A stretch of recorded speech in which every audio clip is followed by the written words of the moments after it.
lunge and its many variations. The reverse lunge is one of my favorite lower body unilateral exercises. Why the reverse lunge, you may ask? A couple reasons. One is the learning curve. I could take a beginner, show them a reverse lunge right away, and they'd probably pick it up right away. Now, what I see with most people starting with the forward lunge. You know, what's the difference between the forward lunge and the reverse lunge?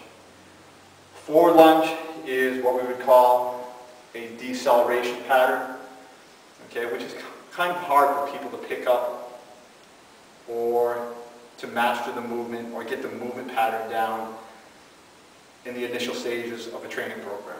Whereas the reverse lunge is what we refer to as an accelerated movement pattern.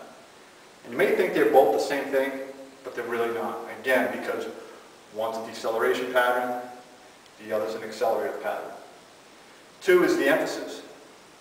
The forward lunge is probably more of a quad dominant movement, whereas the reverse lunge is more of a glute dominant movement. And three, the other reason I like the reverse lunge, or the third reason I like the reverse lunge, is because of the hip mobility that it promotes as we get some good extension on that backside leg, trying to lengthen out that hip flexor area a little bit.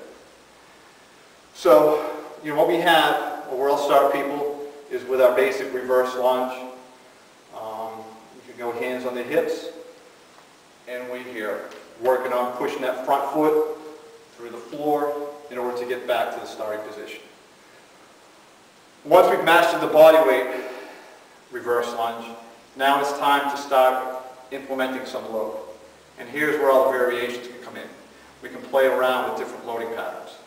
So what I may do with someone initially is we'll just go to a single arm version, whereas the weight's down by our side, weight's in the left hand if left leg is going back, and here.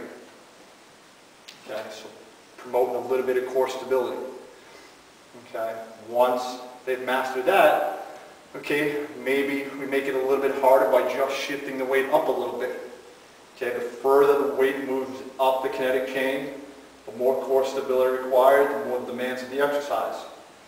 So now we can call this, some people refer to it as a waiter's carry, reverse lunge.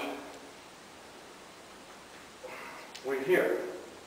Okay, to make that even harder, up, arm extended overhead. Okay, now we have our overhead, single arm overhead, reverse lunge. So there's three variations on top of your body weight variation. If I want to bump the load up, say my grip is maxed out with a single arm, I just introduce another dumbbell. Okay, again, arms down by the side. Then I can go to arms up in that waiter's carry position with both dumbbells. Okay? Then I can go to the overhead version. You can see this one, it's pretty difficult. Okay? Three more variations. Again, just by bumping up the load.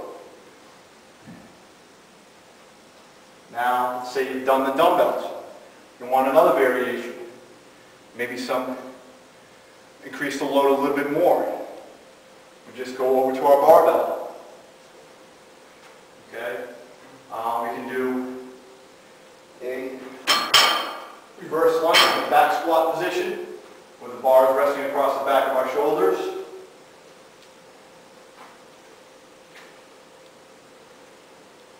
If I want to place a little bit more demand on my core stabilizers again, I can go to a front squat position or front squat grip.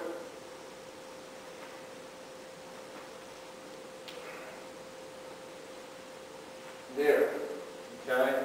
And then again, I can extend that bar up overhead, go to an overhead reverse lunge. So there's 9, maybe 10 different variations just by changing our loading parameters. Where we place the load, how much weight we use, etc. Another thing I like to do is working from a box, working from a step. Some will call it working from a deficit.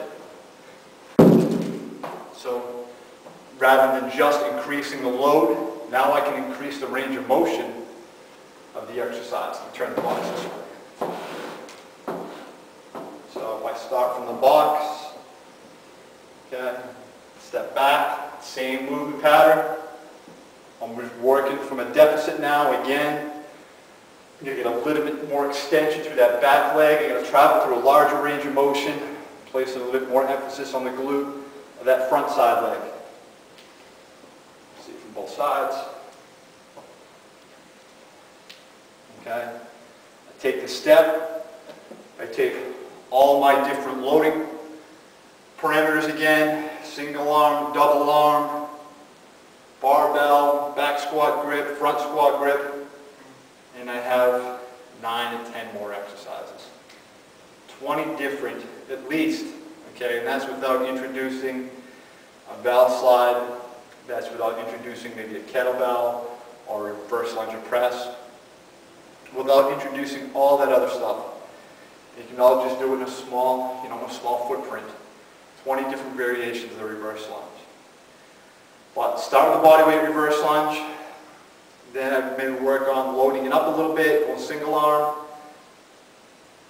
go to working from a deficit, work with it, get the movement pattern down right, then eventually maybe we can go to other different lunging patterns, forward lunges, lateral lunges, those types of things. Give it a shot, good luck, Happy New Year.